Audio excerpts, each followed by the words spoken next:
طيب. بسم الله الرحمن الرحيم. السلام عليكم ورحمة الله وبركاته. إن الحمد Waalaikumsalam. لله نحمده ونستعينه ونستغفره ونعوذ بالله من شرور أنفسنا ومن سيئات أعمالنا. من يهد الله فلا مضل له ومن يضلل فلا هادي له وأشهد أن لا إله إلا الله وحده لا شريك له وأشهد أن محمدا عبده ورسوله صلى الله وسلم وبارك عليه وعلى آله وأصحابه ومن تبعهم بإحسان إلى يوم الدين. يا أيها الذين آمنوا اتقوا الله حق تقاته ولا تموتن إلا وأنتم مسلمون. يا أيها الناس اتقوا ربكم الذي خلقكم من نفس واحدة وخلق منها زوجها وبث منهما رجالا كثيرا ونساء واتقوا الله الذي تساءلون به والأرحام إن الله كان عليكم رقيبا. أما بعد. Ikhwas sekalian, Bapak Ibu-ibu, dan sebelumnya segenap civitas pesantren Al-Andalus, hafizanallahu jami'an. Pagi hari ini saya merasa terhormat sekali mendapat undangan untuk bergabung dengan pertemuan akbar keluarga besar pesantren Al-Andalus. Semoga Allah Subhanahu wa taala menjadikan pertemuan kita pagi hari ini berbarakah, bermanfaat, dan tidak ada sia-sia dalam umur maupun aktivitas kita. Alhamdulillah, pada kesempatan hari ini saya sudah mendapatkan informasi bahwa pertemuan ini dilakukan untuk menjalin ukhuwah antara pesantren dengan wali santri. Dan saya teringat ketika dulu Ustadz Nurdin hafizahullah belajar bersama saya di pesantren Islam Al-Irsyad sekitar 20 tahun yang lalu. Kita mulai masuk dan belajar bersama tahun 99. Sampai lulus 2003, kemudian masing-masing kita melanjutkan studi kita. Dan alhamdulillah kenangan itu sering terngiang lagi melihat pesantren-pesantren sunnah yang sudah mulai merebak, dan kita melihat semangat para santri berikut wali santrinya. Semoga ini menjadi tanda kebaikan yang Allah inginkan dari kita. Kita sering mendengar hadis Nabi Shallallahu Alaihi Wasallam yang diriwayatkan oleh Al-Bukhari dan Muslim. Rasulullah Shallallahu Alaihi Wasallam menyatakan, "Man yuridillahu bihi khairan yufaqihu fiddin." Orang yang diinginkan akan mendapat kebaikan oleh Allah Subhanahu wa taala, orang itu akan dipahamkan agamanya. Kata Hafidz Ibnu Hajar rahimahullah, berarti mafhum mukhalafahnya atau kilas baliknya, orang yang tidak tertarik untuk belajar agama berarti terhalang dari kebaikan. Dan ini menjadi pelajaran untuk kita. Betapa pelajaran agama itu sangat berharga. Sebelumnya untuk kita sendiri, baru setelah itu untuk anak keturunan kita. Dan ini disadari atau tidak, ini menjadi bandrol dan ukuran keselamatan seseorang. Dan orang akan mendapatkan kebahagiaan dengan ini. Ya. Orang tua ingin mendapatkan anak-anak yang soleh. Saya yakin. Dengan berbagai latar belakang. Orang tua akan lebih bahagia melihat anak kecilnya mengaji daripada menyanyi. Di saat sekarang memang banyak sekolah-sekolahan khusus untuk musik misalkan. Dan orang lebih banyak membayar sekolah musik. Alat-alatnya, juga fasilitasnya, event-eventnya lebih mahal daripada membayar seorang guru ngaji maupun anak kecil masuk di TPA, di pesantren, dan sebagainya. Tapi saya yakin orang tua akan lebih terharu melihat anaknya bisa hafal Al-Quran, melantunkan ayat suci Al-Quran, lebih fasih, apalagi sampai paham dan melaksanakan isinya. Mereka yang akan mendoakan orang tua ketika orang tua sudah sakit-sakitan bahkan meninggal. Dan ini yang telah diingatkan oleh para ulama. Al-Hasan Al-Basri rahimahullah dalam tafsir firman Allah Subhanahu wa taala, "Rabbana hab lana min azwajina wa dzurriyyatina qurrata a'yun waj'alna lil muttaqina imama." Ya Allah, anugerahilah kepada kami anak cucu dan keturunan yang soleh. yang menjadi sesuatu yang membanggakan, membahagiakan mata. Kata Hasan al-Basri rahimahullah, "Fala wallah, laisa syai'un aqarra ala 'ainil mu'min min an yara waladan aw walada waladin aw akhan aw hamiman muti'an lillah." Demi Allah, betul-betul memang tidak ada sesuatu yang bisa lebih membahagiakan seseorang daripada dia melihat anaknya atau cucunya atau saudaranya atau kawan dekatnya taat kepada Allah. Ya. Dan ini terbukti sekali. Sering kita melihat di tengah masyarakat ada keluarga dulunya mereka akrab dalam satu atap. Ini keluarga kandung. Ketika mereka bahkan menghadapi kesederhanaan, bahkan kemiskinan bersama. Lalu masing-masing bekerja keras sehingga masing-masing berhasil mendapatkan kekayaan. Dikatakan orang sukses, bisnismen, betul-betul masing-masing memiliki kekayaan. Tapi subhanallah, kalau seandainya tidak diperkuat dengan keimanan, sangat sering sekali terjadi perseteruan antara saudara kandung. Ya, tidak menyapa, bermusuhan, sensitif, bahkan tidak tanggung-tanggung. Sebagian melaporkan ke polisi untuk saudaranya karena urusan dunia.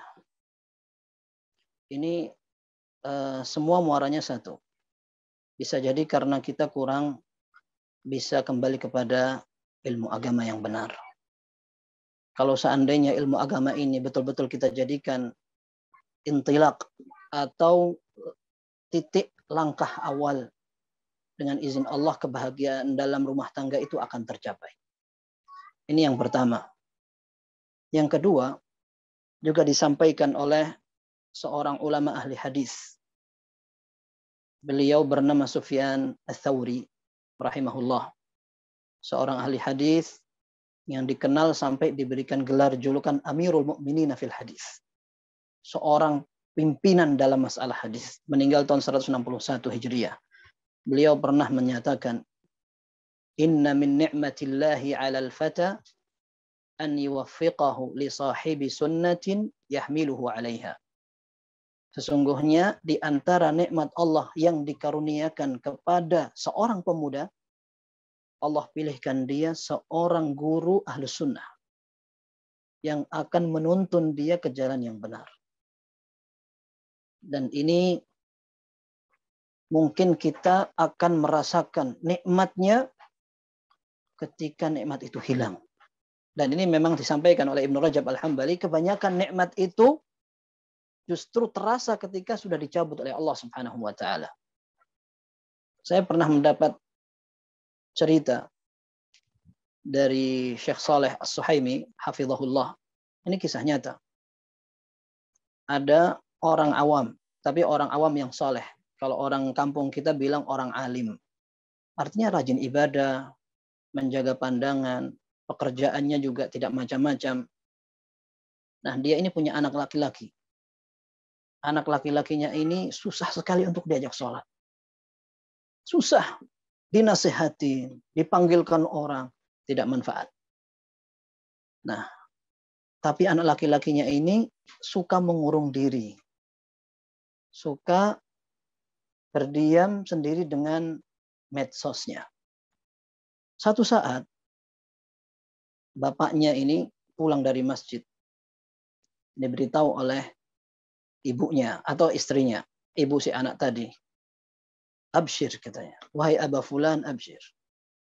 Wahai bapaknya anak ini, ada kabar gembira. Anakmu sekarang rajin sholat. Anakmu sekarang rajin sholat. Bahagianya sekali, alhamdulillah. Gimana ceritanya? Tapi tidak terlalu banyak diruntut.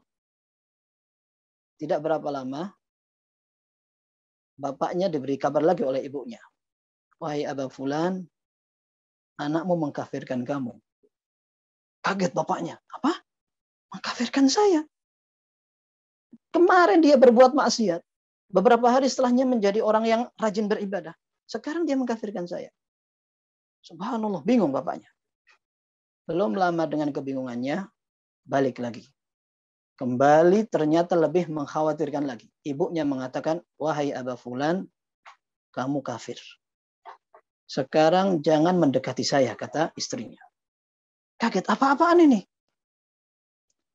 Ternyata mereka mengatakan, saya telah membaiat Fulan yang di Irak itu. Yang di Irak. Nah, ini kisahnya belum lama ini. Akhirnya si suami dan kepala keluarga ini yang juga orang awam tapi orang soleh. Orang ini kemudian mengatakan, baik. Kalau begitu, tidak usah kalian yang pergi dari rumah ini. Jadi karena mereka, ibunya, anaknya sudah siap-siap untuk pergi dari rumah itu. Bapaknya masih kasihan kepada mereka. Sudah, kalian nggak usah keluar dari rumah ini. Saya saja yang pergi. Kalian biarkan di sini. Siapa tahu Allah Azza wa Jalla memberikan jalan keluar. Akhirnya bapak ini keluar. Ambil beberapa baju yang diperlukan, dia keluar. Sewa hotel, sudah. Dia tinggal di hotel, kemudian sholat di masjid terdekat. Sholat di masjid terdekat, dia zikir, istighfar, kemudian dia terlihat murung, kebingungan. Sampai beberapa hari, ada orang yang menjadi jamaah masjid melihat orang ini soleh, orang ini tidak macam-macam, datangin. Antum ada apa? Dari mana? Orang asing tidak pernah terlihat, tiba-tiba antum sholat di sini terus dan kondisi antum seperti ini memprihatinkan. Apa yang terjadi? Diceritakan dari awal gini-gini. Oh begitu. Subhanallah, ini musibah. Sudah.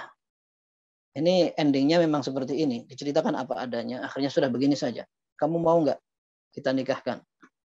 Saya nikahkan dengan seorang wanita yang solehah, masih muda. Dia insya Allah Ahlus Sunnah wal Jamaah. Nah, orang ini berpikir, kemudian ya sudah nggak apa-apa. Khair, akhirnya menikah dengan mahar sebisanya saja, sederhana, kemudian tinggal di hotel berdua. Sudah lama tinggal di hotel, ternyata datang anak dan istrinya yang lama, datang ke hotel, kemudian mengatakan, kami minta maaf, kami salah, kami mengakui bahwa kami sesat, kami telah mendengarkan kaset dan ceramahnya, nasihat-nasihatnya Syekh Saleh Fauzan. Untuk sekarang kami minta maaf. Kami mengharap dan mohon antum bisa kembali kami sekali lagi. Baik. Kata orang ini, saya akan datang ke sana. Tapi kalian ini sudah melakukan hal yang aneh. Maka hukumannya, sekarang kalian sudah lihat, saya sudah menikah lagi. Dan saya tidak akan mencari rumah lagi. Itu rumah saya. Saya akan balik ke tempat itu. Kalian mau atau tidak. Kalau tidak mau silahkan. Pintu terbuka lebar untuk ditinggalkan. Nah, akhirnya tidak mau seperti itu. Tapi ini ringan. Ini kondisinya mungkin ringan. Tapi ada lebih parah. Dan saya melihat sendiri itu. Maksudnya melihat dari media sosial juga. Tapi kejadiannya saya masih di Madinah. Dan waktu itu tahun 2015. Saya melihat berita viral pada saat itu. Ceritanya ada seorang anak polisi. Anak polisi ini pendiam. Jarang bergaul dengan tetangganya, dengan saudaranya. Nah, ini adik kakak. Dua anak polisi ini laki-laki semua. Kemudian ada satu keponakan bapaknya, sepupu mereka. Nah, jadi ceritanya, si sepupu mereka ini anak orang miskin, maka oleh bapak mereka diambillah anak ini. Ini polisi dulu waktu itu, dia masih menjadi polisi, dia lihat keponakannya kasihan, akhirnya diambil, kemudian dirawat bersama anak-anaknya. Sehingga mereka 3 bersaudara, 2 kakak adik kandung, yang 1 sepupu. Bapaknya pensiun. Kemudian keponakannya ini masuk ke polisi. Sehingga sepupu mereka ini, sepupu 2 kakak beradik ini menjadi polisi. 2 kakak beradik ini seperti biasa. Bergaul, akrab. Nah, suatu saat, kebiasaan orang Saudi, mereka biasa main ke padang pasir. Karena rumah mereka di kampung, kemudian mereka keluar ke padang pasir, ya hanya untuk refreshing saja.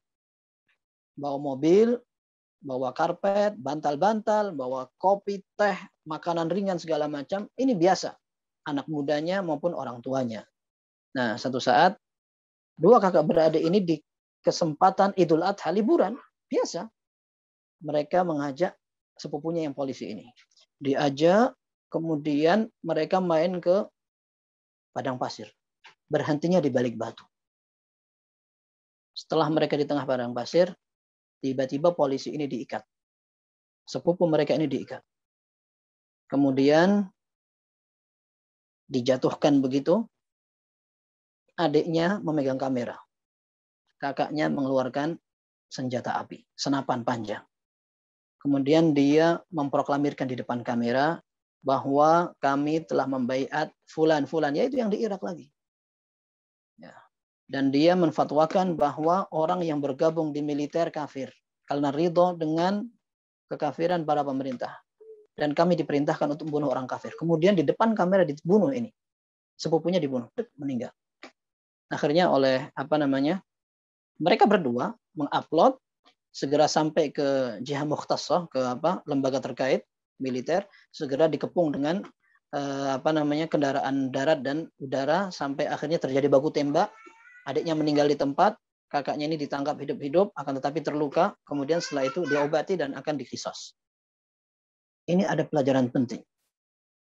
Betapa terkadang seseorang ketika liar dalam belajar, membaca sendiri, bergumul dengan dunia medsos yang tidak jelas siapa yang ada di dalamnya. Baik itu pengajian, apalagi maksiat. Ya, ternyata dapat membuat orang mengambil jalan yang sangat memprihatinkan. Maka di sini terlihat betapa agungnya nikmat sunnah. Mendapatkan seorang pembimbing yang bisa mengarahkan ke dalam agama yang benar. Benar apa kata Sufyan Ats-Tsauri rahimahullah. Dan ini disampaikan banyak ulama, bukan hanya Sufyan Ats-Tsauri rahimahullah. Ada seorang ulama salaf mengatakan, "Idza ra'aita syab awwala ma yansha ma'a ahli sunnati farjuhum." Apabila engkau melihat seorang pemuda ketika awal dia berkembang, tumbuh bersama ahli sunnah, maka harapkanlah kebaikan. Wa idza ra'aitahu ma'a ahli bid'ah fayas minhu fa innar rajula ala awwali nusyu'ihi. Tapi kalau engkau melihat seorang pemuda hidup bersama orang-orang tidak jelas sunnahnya, mengikut hawa nafsu, suka mengambil pelajaran yang tidak sama dengan ajaran Nabi SAW, maka putus asalah. Karena seorang akan terlihat dari awal perjalanannya. Di sini kita ingin menyadari bahwa belajar agama itu menjadi nikmat Allah yang agung sekali. Alangkah indahnya seorang bisa mengarahkan anak putra-putrinya untuk belajar agama. Terserah mereka nanti masa depannya akan memiliki profesi apa. Akan tetapi setidaknya jatah agama mereka kuasai. Ikhwas sekalian, Bapak Ibu rahimana wa rahimakumullah, di masa susah seperti sekarang ini, kita sedang diuji oleh Allah. Di masa pandemi, sekolah harus online. Kemudian barangkali sebagian orang yang memiliki pekerjaan harus mengalami perubahan, penurunan segala macam. Banyak kebijakan dari pemerintah menjadi obrolan pro kontra di tengah masyarakat. Entah bermanfaat atau tidak, dan kebanyakan tidak bermanfaat. Ya. Di sini kita dituntut untuk lebih bijaksana. Dan ilmu itu akan menentukan langkah seseorang, apakah dia memiliki ilmu atau tidak. Ya. Orang Arab mengatakan, kullu ina'in bima fihi yandah. Ya. Bejana itu hanya akan mengeluarkan isinya yang ada di dalam. Kalau orang berilmu, maka bijaksananya dalam perilaku, perkataan, komentar-komentar akan terlihat berbeda dengan orang-orang yang tidak berilmu. Maka orang yang sudah mengenyam sunnah, sudah pernah mengaji, sudah pernah berhubungan dengan Al-Quran, setidaknya mereka memiliki sikap yang berbeda dengan orang-orang jalanan. Bahkan para ulama menasihatkan, jangan sampai kita bersikap sama dengan orang jahil. Ya. Seperti perkataan Imam Syafi'i rahimahullah, beliau mengatakan, "Man lam yasun nafsahu la yanfa'uhu ilmuhu." Siapa yang tidak menjaga kehormatan dirinya, maka dia tidak akan bisa mengambil manfaat dari ilmu yang dipelajari. Artinya, tidak beda dia berilmu apa tidak. Kalau memang sikapnya tidak berubah, tidak berbeda juga dengan orang-orang yang tidak berilmu. Begitu. Nah, maka setidaknya orang yang muslim, orang yang taat, ahlus sunnah wal jamaah, mengenal bagaimana sikap seorang mukmin ketika menghadapi berbagai ujian. Dan ini termasuk ujian yang sedang kita hadapi. Betapa banyak sikap asli seseorang, karakter dan wataknya yang terlihat dengan komentarnya, dengan perkataannya, dengan waktunya, dan lain sebagainya. Ya, benar apa yang dikatakan Fudail bin Iyad rahimahullah. Beliau mengatakan, an-nasu masturuna madamu fi afiyah. Semua orang itu selamat, ya, selamat dari terlihat watak aslinya selama mereka dalam keadaan aman. Fa'idha waqa'atil mihan, apabila terjadi sebuah musibah, saran nasu ila haqa'iqihim, maka orang-orang pun akan mengarah kepada karakter watak aslinya. Saral mu'minu ila imanihi wa saral munafiqu ila nifaqihi. Maka orang beriman terlihat imannya, orang munafik terlihat kemunafikannya. Sebagian ulama lain mengatakan an-nasu sawa fa idza waqa'atil mihan tabayanu wa tamayazu. Orang semua sama, tidak terlihat perbedaannya, akan tetapi ketika Allah Azza wa Jalla tentukan dengan sebuah ujian, maka akan terlihat siapa yang istimewa dan siapa yang tidak. Di masa-masa ujian seperti ini, Allah Subhanahu wa taala menguji kita. Dan sangat mungkin sekali orang bisa menilai, oh ternyata kita ini seperti ini. Ya. Dilihat dari ibadah kita, dilihat dari tutur kata kita, dari komentar-komentar kita, menghadapi sebuah berita juga akan terlihat kita ini orang berilmu apa tidak, begitu. Ya. Dan kalau kita perhatikan, orang yang berilmu benar-benar memiliki pengetahuan, biasanya komentarnya berbeda dengan orang yang asal saja. Ambil comot sana kemari, berita semua dianggap sama, segera di-share. Ya.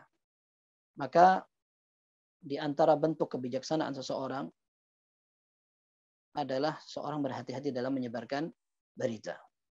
Harus kita pahami, Bapak Ibu sekalian, mungkin ini kita jadikan pelajaran singkat pada pertemuan pagi hari ini.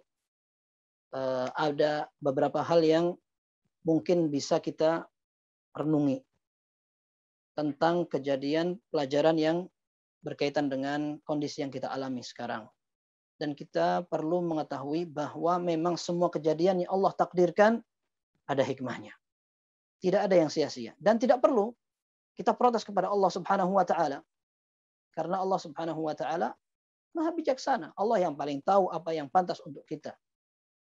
Nah, dalam Al-Quran dikatakan, la yus'alu amma yaf'alu wa hum yas'alun. Allah tidak ditanya, kenapa engkau melakukan demikian dan demikian. Tapi kita yang akan ditanya, kenapa kita mengerjakan ini dan ini. Baik, poin yang pertama adalah erat kaitannya apa yang kita alami ini dengan iman kepada takdir Allah. Ya. Beriman kepada takdir Allah ini akan juga menentukan bagaimana sikap kerelaan kita dan kesabaran juga kebahagiaan kita menghadapi ujian yang sangat kita katakan mengerikan. Setiap hari kita mendengar cerita, mendengar pengumuman, berita, fulan meninggal, fulan meninggal. Sekarang ini di tempat saya, setiap hari ada pengumuman orang mati sampai 5 kali. Meninggal dunia, ini meninggal dunia, ini meninggal dunia. Sampai ketika ada orang mengatakan alhamdulillah fulan sembuh dari Covid. Bahagia sekali. Ya, di grup alhamdulillah banyak yang senang. Karena betul-betul bersambung orang meninggal itu. Bahkan kita di Jember ada beberapa mahasiswa tidak bisa mengikuti ujian akhir karena satu keluarga terpapar. Tidak berapa lama sebagian mereka mengatakan afwan Ustadz, ibu saya meninggal. Bahkan sebagian mahasiswa meninggal. Semoga Allah Subhanahu wa taala merahmati orang-orang yang meninggal di antara kaum muslimin dan orang-orang yang sedang sakit. Semoga Allah Subhanahu wa taala segera sembuhkan. Dan semoga penyakit ini menjadi kafarah, penyuci dan penggugur dosa bagi kaum muslimin. Ikhwah sekalian, diceritakan dalam hadis yang diriwayatkan oleh Imam Ahmad, Abu Dawud dan Ibnu Majah dengan sanad yang sahih, ada seorang tabi'in yang thiqah. Beliau ini mengadu kepada gurunya yang bernama Ubay bin Ka'ab radhiyallahu anhu, seorang sahabat Nabi. Dia mengatakan, waqa'a fi nafsi syai'un minal qadar. Aku merasa ada ganjalan dalam hati terkait iman dengan takdir Allah. Fahaddithni bisyai'in la'allallaha an yuzhibahu anni.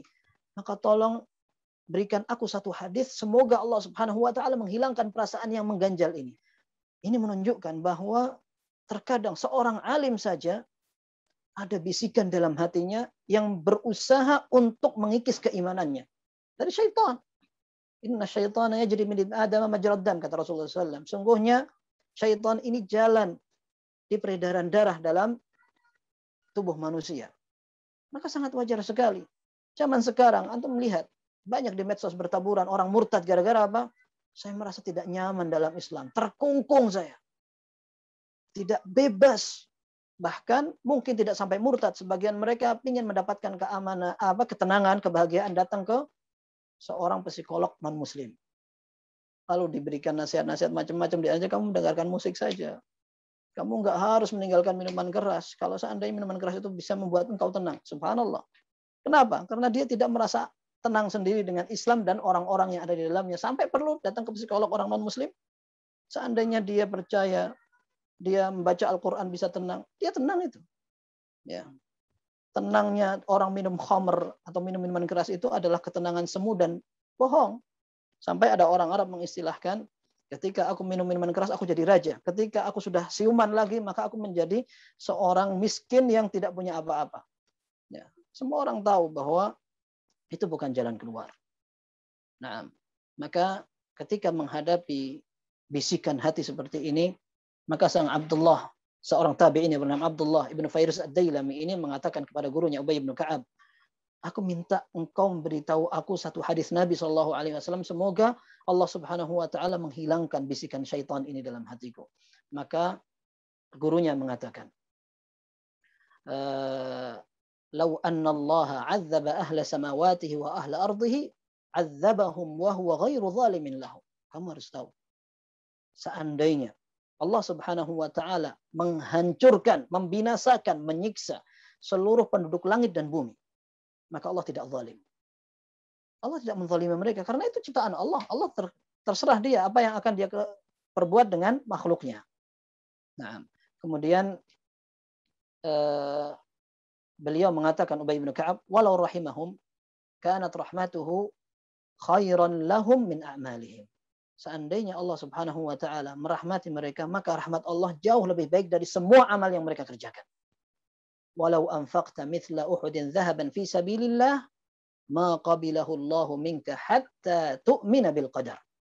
Seandainya engkau bersedekah dengan emas sebesar gunung Uhud di jalan Allah, Allah tidak akan menerima sedekahmu itu sampai engkau percaya dengan takdir. Wa ta'lama anna ma asabaka lam yakun liyukhti'ak wa ma akhta'aka lam yakun liyusibak. Sampai kamu percaya yakin bahwa semua yang Allah takdirkan pasti terjadi. Dan semua yang tidak ditakdirkan Allah pasti tidak terjadi. Walau mutta ala ghairi hadza la dakhaltan nar. Kalau seandainya kamu mati, kamu tidak meyakini ini, kamu bisa masuk neraka. Kata Abdullah bin Fairuz ad-Dailami, maka saya kurang puas. Saya datang lagi ke sahabat lain, Abdullah bin Mas'ud, fahaddatsani misla dzalik. Ternyata dia memberikan nasihat yang sama. Tsumma ataitu Hudzaifah. Datang ke sahabat Hudzaifah bin Yaman radhiyallahu anhuma, dinasihati dengan nasihat serupa. Saya datang lagi ke sahabat lain, Zaid bin Thabit radhiyallahu anhu, ternyata dinasihati dengan nasihat yang sama. Sampai betul-betul tenang di hatinya. Ini percaya dengan takdir Allah Subhanahu wa taala. Menjadi bagian dari salah satu rukun iman. Seandainya ditinggal salah satunya, orang bisa kufur. Ya.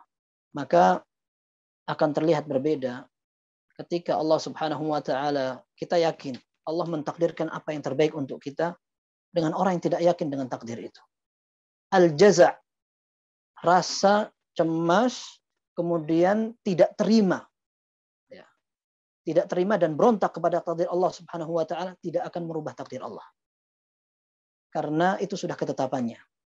Maka orang yang terima, yang sabar dengan takdir Allah Subhanahu wa taala, minimal yang pertama dia akan sabar dan tenang hatinya. Karena itu semua sudah yang terbaik yang Allah Subhanahu wa taala putuskan. Sedangkan orang yang tidak terima, dia berdosa. Para ulama mengatakan bahwa ketika orang menghadapi musibah ada 3 tingkatan. 2 tingkatan, yang satu wajib, yang satu sunnah. Tingkatan ketiga, dosa. Tingkatan pertama, sabar. Ini wajib. Menghadapi takdir Allah yang sangat berat, orang wajib untuk bersabar. Tidak sabar juga tidak ada manfaatnya. Ini sudah terjadi. Wa innamas sabru 'inda sudmatil ula. Dan ukuran sabar yang beneran adalah ketika sabar itu dilakukan ketika pukulan pertama, ketika musibah benar-benar terjadi. Ya. Yang kedua adalah ridho yang lebih tinggi. Ini sunnah, mustahab kata para ulama. Orang mendapat musibah, dia bukan hanya sabar, bahkan dia rela, bahkan bahagia. Ya, karena ini yang terbaik untuk Allah Subhanahu wa taala, maka saya rela. Saya rela, bahkan saya bahagia. Ternyata ini yang Allah pilihkan untuk saya. Adapun yang ketiga yang haram adalah jaza. Dia tidak terima dengan takdir Allah Subhanahu wa taala. Dan ini ikhwas sekalian, tentunya akan kita bisa terima kalau seandainya kita mengetahui bahwa Allah Subhanahu wa taala betul-betul menghendaki sebuah kebaikan pada seseorang dengan sebuah musibah. Dalam Sahih Bukhari disebutkan Rasulullah sallallahu alaihi wasallam bersabda, "Man yuridillahu bihi khairan yusib minhu." Barang siapa yang Allah kehendaki kebaikan kepada seseorang, maka orang itu akan diuji. Orang itu akan diberikan musibah oleh Allah Subhanahu wa taala. Dalam hadis yang diriwayatkan oleh Imam Ahmad, At-Tirmidzi, Ibnu Majah dengan sanad yang hasan, Rasulullah sallallahu alaihi wasallam juga mengatakan, "Idza ahabba innallaha idza ahabba qauman ibtalahum." Allah Subhanahu wa taala apabila mencintai seseorang, maka dia akan diuji dengan sebuah musibah. Faman radiya falahu ridha, wa man sakhita falahu sukht.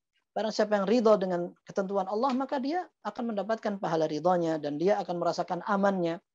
Nah, akan tapi barang siapa yang tidak rela, bahkan dia marah-marah, maka dia akan mendapatkan marah-marahnya saja.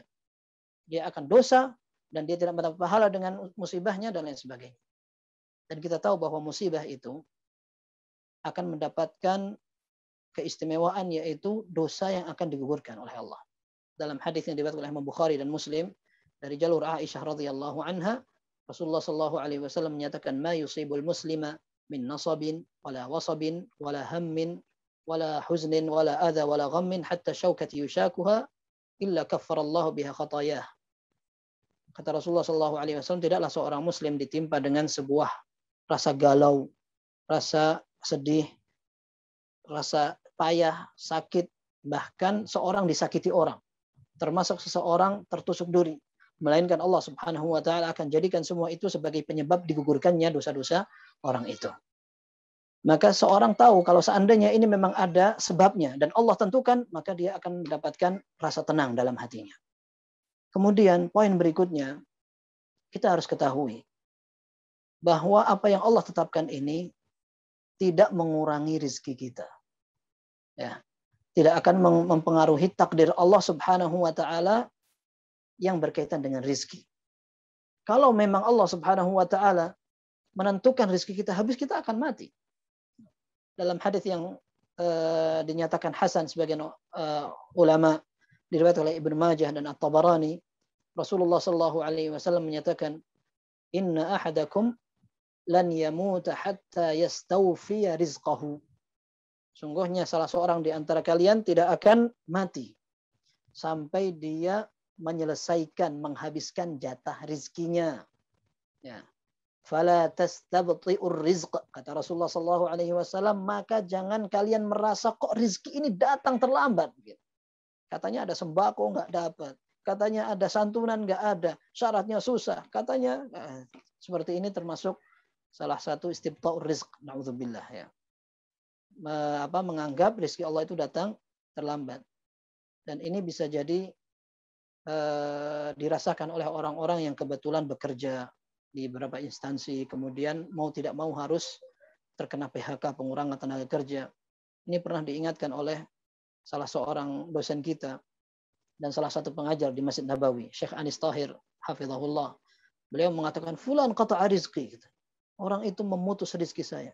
Ini perkataan yang tidak pantas. Ya, karena rezeki itu semua milik Allah. Jalannya saja berbeda-beda. Maka kata Rasulullah SAW, "Fala tastabti'ur rizq." Jangan menganggap rezeki itu datangnya telat, karena memang belum yang pas yang Allah tentukan untuk kamu. Kemudian kata Rasulullah SAW, "Wattaqullah wa ajmilu fit talab." Bertakwalah kepada Allah. Ini juga solusi. Takwa kepada Allah ini dapat mendatangkan rezeki. Wa may yattaqillaha yaj'al lahu makhraja wa yarzuqhu min haitsu la yahtasib. Ya, barang saya bertakwa kepada Allah, Allah yang akan mendatangkan jalan keluar dan akan memberikan rezeki dari arah yang tidak disangka. Kemudian kata Rasulullah SAW, wa ajmilu fit talab. Perindah, perbaiki cara kita minta kepada Allah Subhanahu wa taala.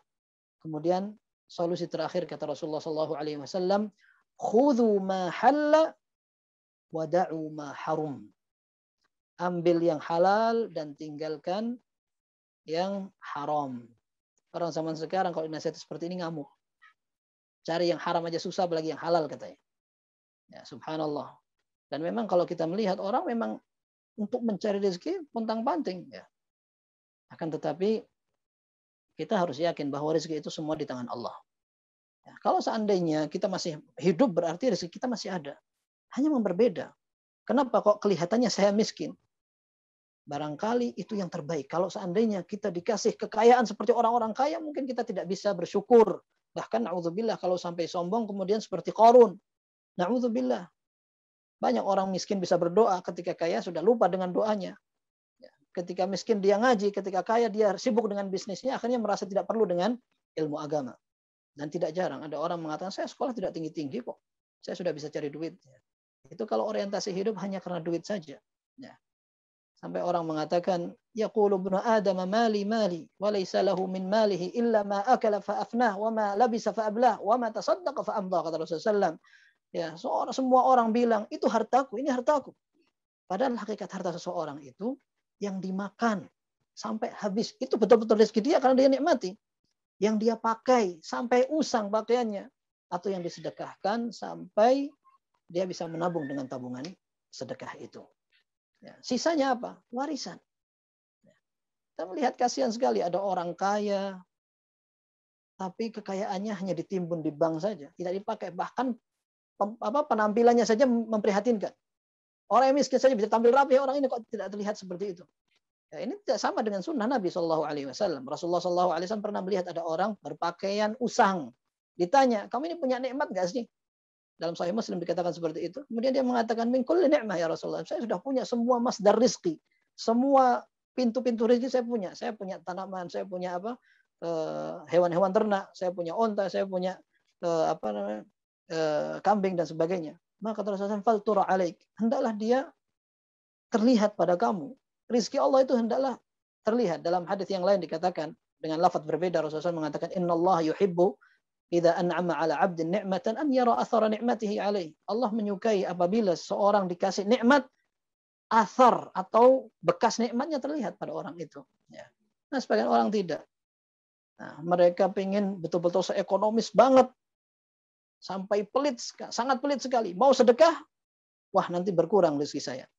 Nah, ini memang menunjukkan bahwa keimanan kita terhadap rezeki perlu diperbaiki. Nah, dan Rasulullah SAW juga mengatakan bahwa sedekah yang paling bagus itu ketika kita masih sehat. Ketika Rasulullah SAW ditanya, sedekah yang paling bagus itu apa?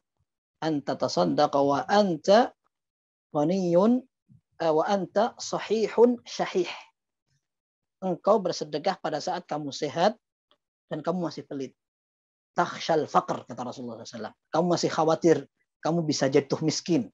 Kalau orang sudah mau mati, sudah sekarang kekayaan saya masukkan ke yatim piatu, masukkan ke pesantren, infakkan, wakafkan, apa segala macam. Para ulama mengatakan, ketika orang akan mati dengan sakit yang parah, maka sedekahnya harus ditahan.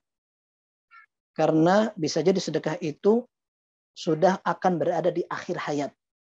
Sehingga akan sama dengan wasiat. Sementara wasiat itu harus dibatasi, tidak boleh lebih dari sepertiga kekayaan seseorang. Enak sekali. Sedekah ini, sedekah ini, sedekah ini, itu sudah mau mati. Ya. Yang paling berhak dengan harta seseorang adalah ahli waris ketika orang sudah mati. Tidak mungkin, wah saya kaya, saya mau bawa ke kuburan semua kekayaan saya, nggak mungkin seperti itu. Bahkan Syekh Utsaimin rahimahullah pernah ditanya tentang seorang yang kebetulan di giginya ada gigi emasnya, di mulutnya ada gigi emasnya, bolehkah diambil? Kata Syekh Utsaimin, kalau seandainya mengambil gigi emas itu tidak melukai dan tidak membuat sang jenazah tersakiti, maksudnya dicederai, maka diambil karena itu adalah harta, dan idha'atul mal itu haram, menyanyiakan harta itu haram. Artinya sampai gigi palsu dari emas pun tidak boleh dibawa mati. Artinya ikhwas sekalian, ini perlu kita yakini bahwa memang kondisinya seperti ini dalam menghadapi ujian Allah Subhanahu wa taala. Banyak yang mendapatkan penurunan usaha, kemudian hal-hal yang tadinya bebas menjadi sedikit terbatas dan sebagainya. Akan tapi kita yakini bahwa itu semua akan mengandung hikmah. Dan semoga Allah Subhanahu wa taala segera mengangkat ujian ini, wabah ini dari kaum muslimin, dan kita betul-betul bisa mengambil hikmah yang terkandung dalam kejadian ini. Terakhir, yang sudah kita bahas di awal